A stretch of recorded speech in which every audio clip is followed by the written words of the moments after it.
When Evil Dead came out in 1981, it quickly became one of the most influential horror films of all time. Its sequel, or some like to call it requel, Evil Dead 2, came out in 1987, and completing the trilogy was 1992's masterful Army of Darkness, cementing these films in the Comedy Horror Hall of Fame. The latest installment of the franchise, Evil Dead Rise, tells the tale of two estranged sisters whose reunion is cut short by the rise of flesh-possessing demons, thrusting them into a primal battle for survival as they face the most nightmarish version of family matters imaginable.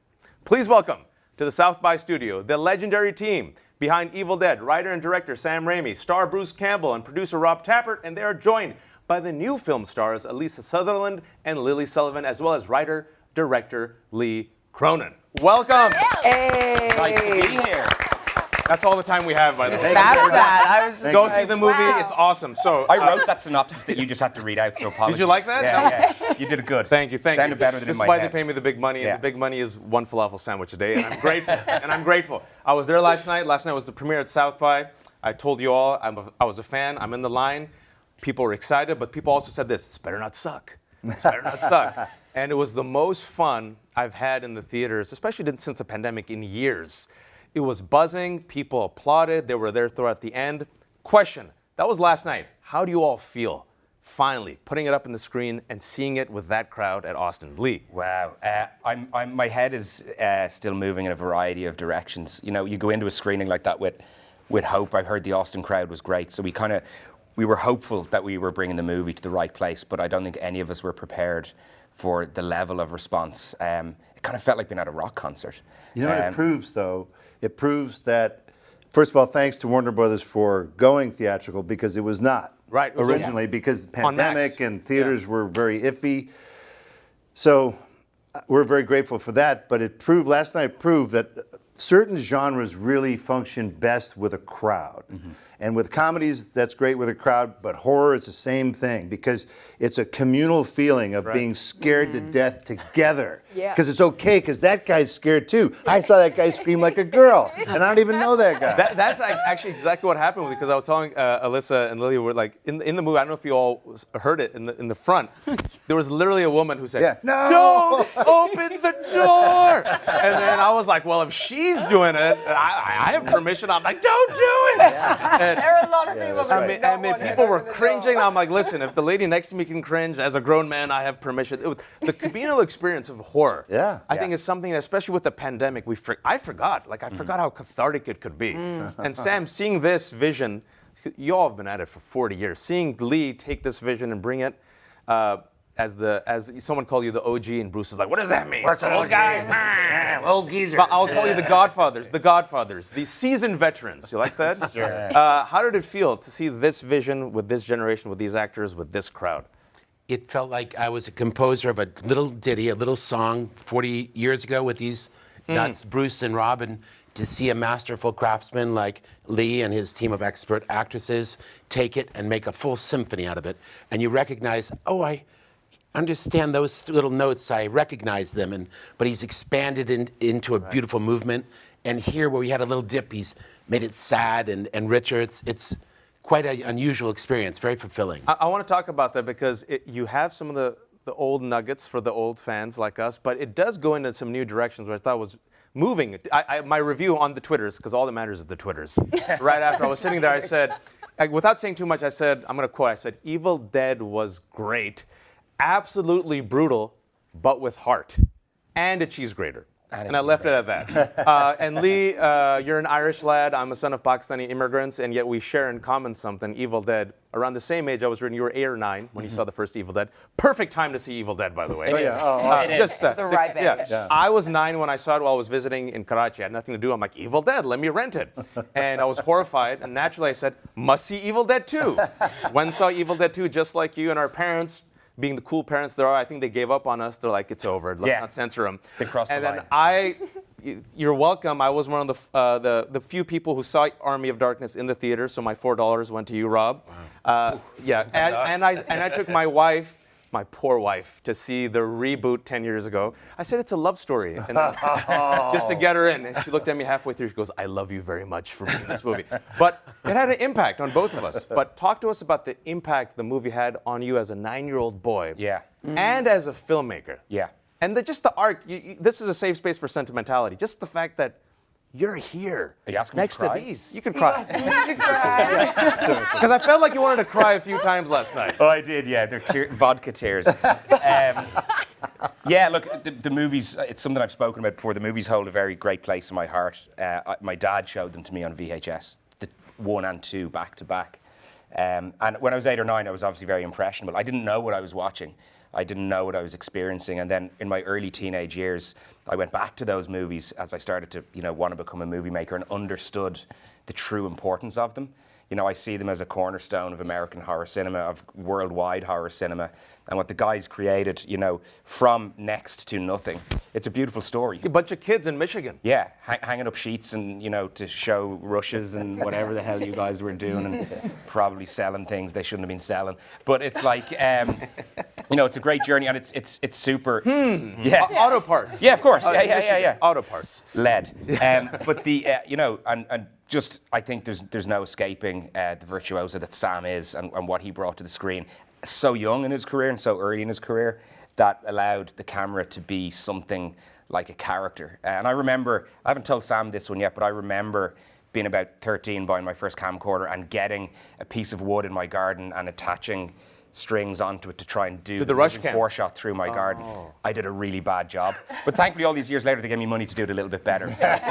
You broke the camera. You're kinda like, helped, Dad, I need it again. But it's not just Sam. It's Bruce and Rob. It's the Three Stooges, and that's a compliment, who did this together. And we're going to get to the Godfathers in a second, but this new generation. So you're watching this movie, and you're like, all right, what are they going to do? And without giving too much away, it starts off with the old tropes, cabin in the woods. You're like, oh, cabin in the woods.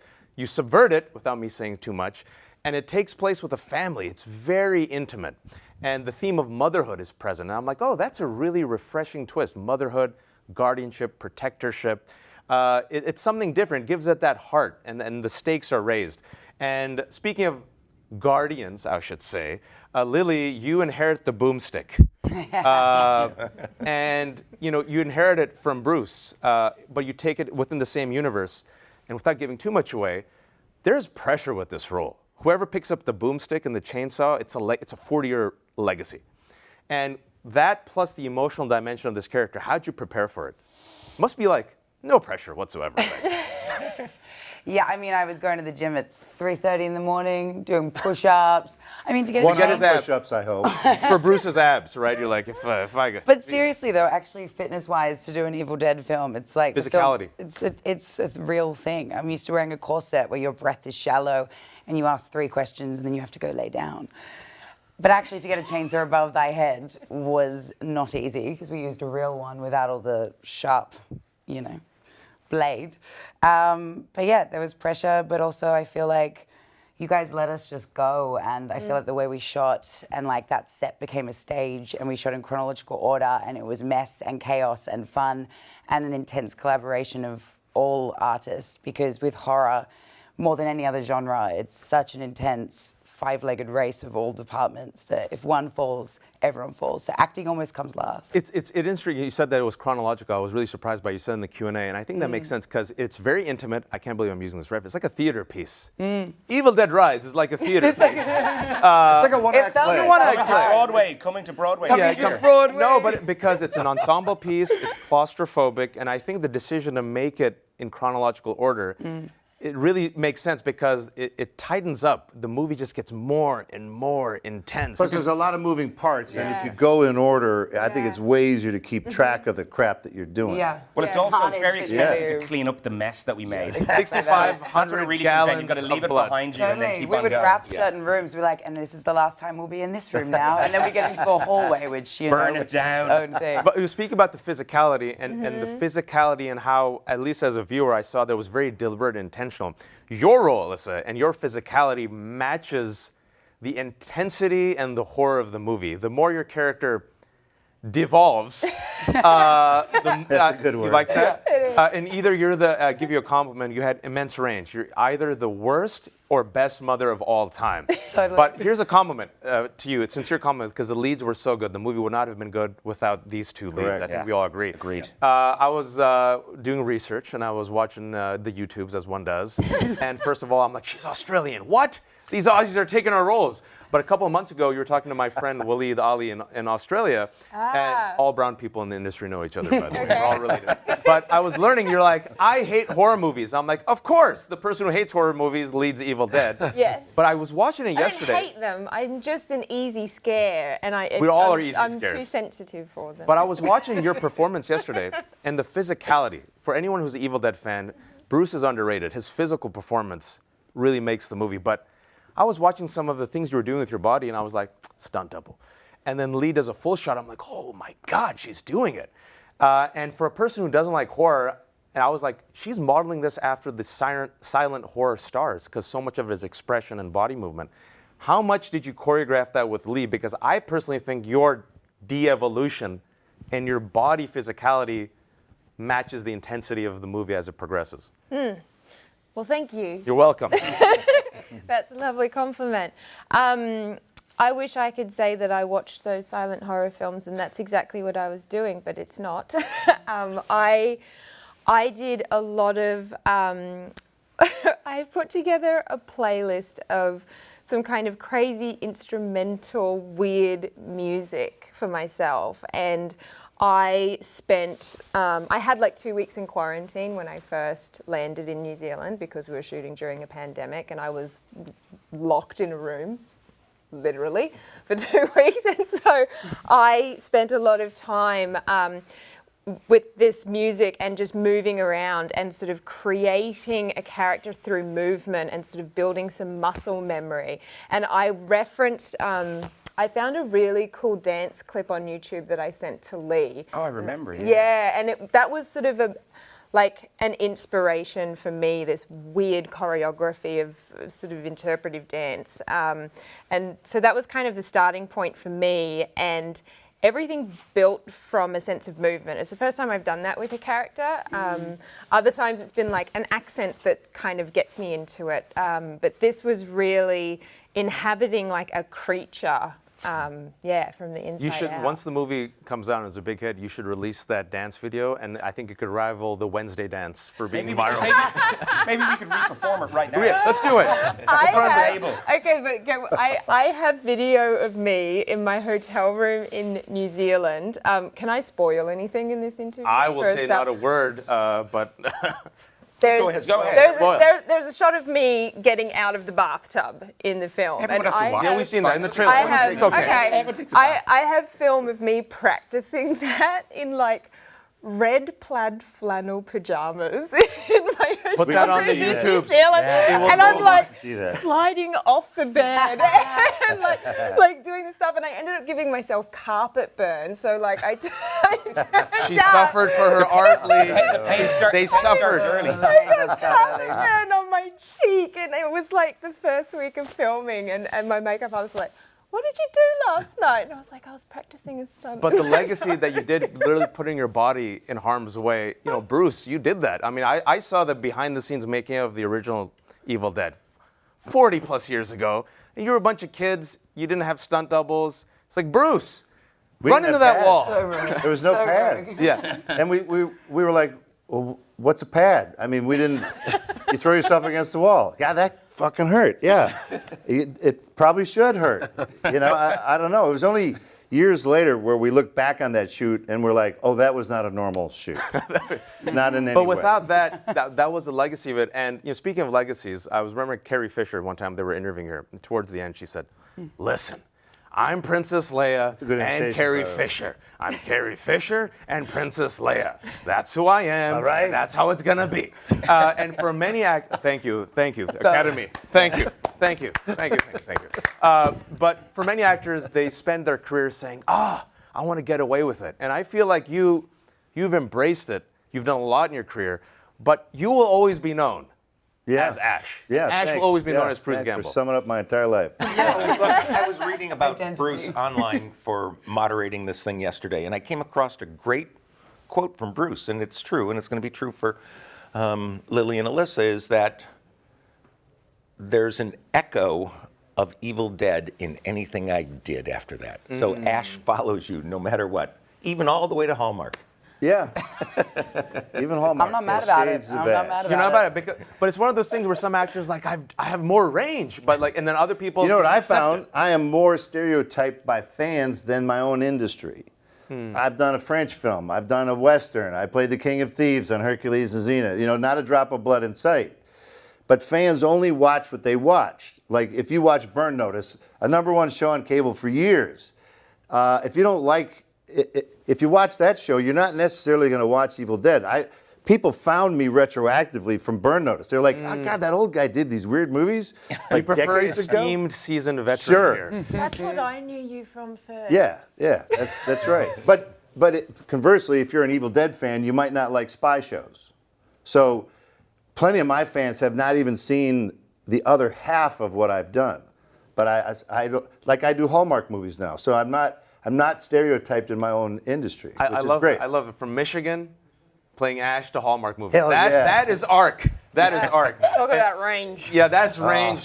That is Bubba Hotep, Ash, Hallmark. You just drop the mic and walk away. Okay, see ya. Rob, speaking about the origin story, I was reading that I didn't know that you were actually roommates with Sam's older brother, Ivan, and you were on your path to becoming a respectable economist.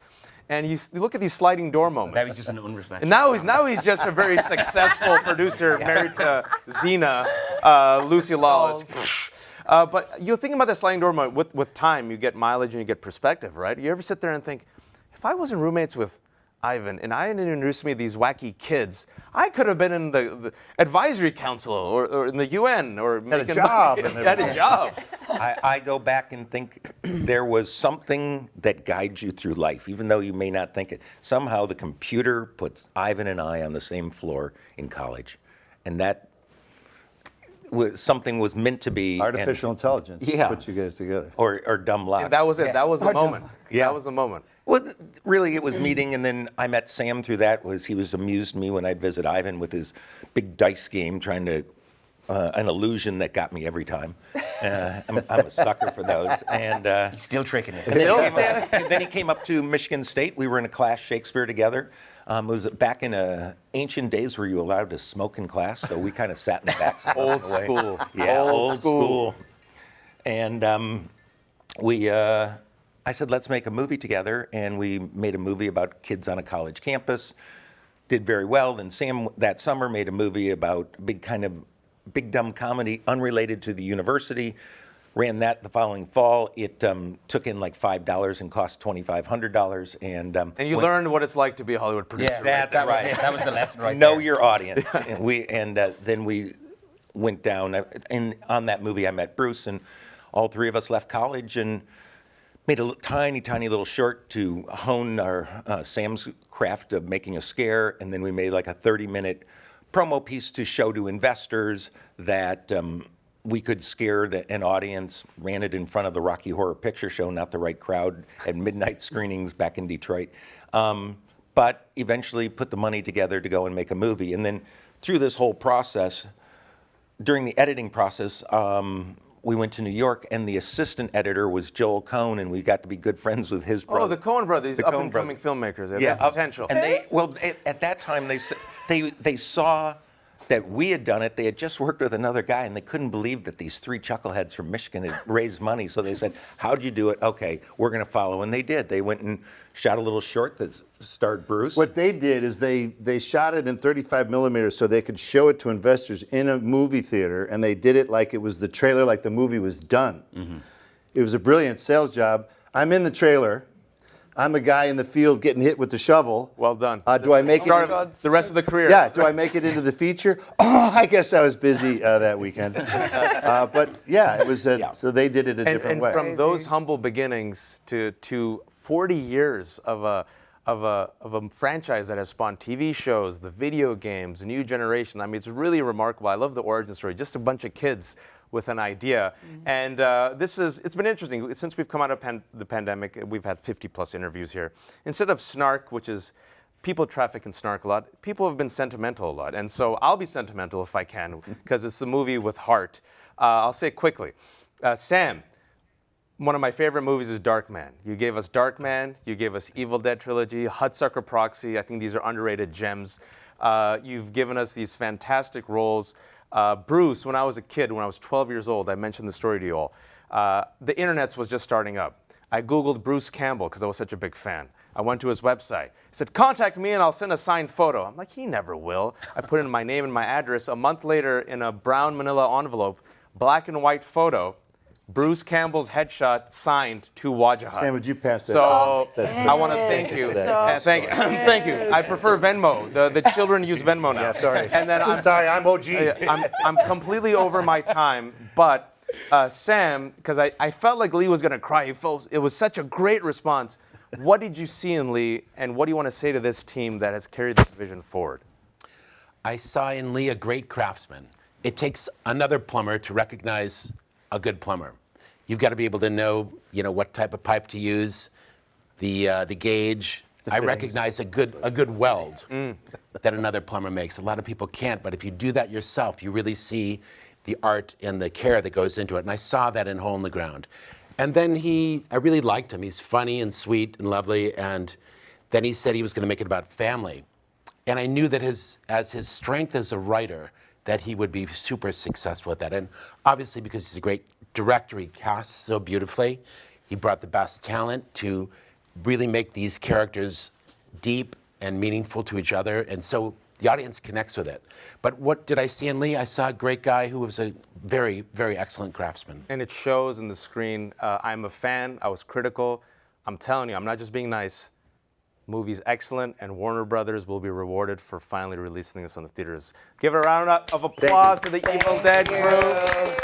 Thank you, Rob. It's so good. And with heart and a cheese grater. And with heart and a cheese grater. Coming up later today, we'll be talking to musician Peter One and Captain Kirk himself, William Shatner. Our studio interviews are also streaming live during the event on our YouTube channel at youtube.com/SXSW. I'm your host, Wajahat Ali, and thanks for watching.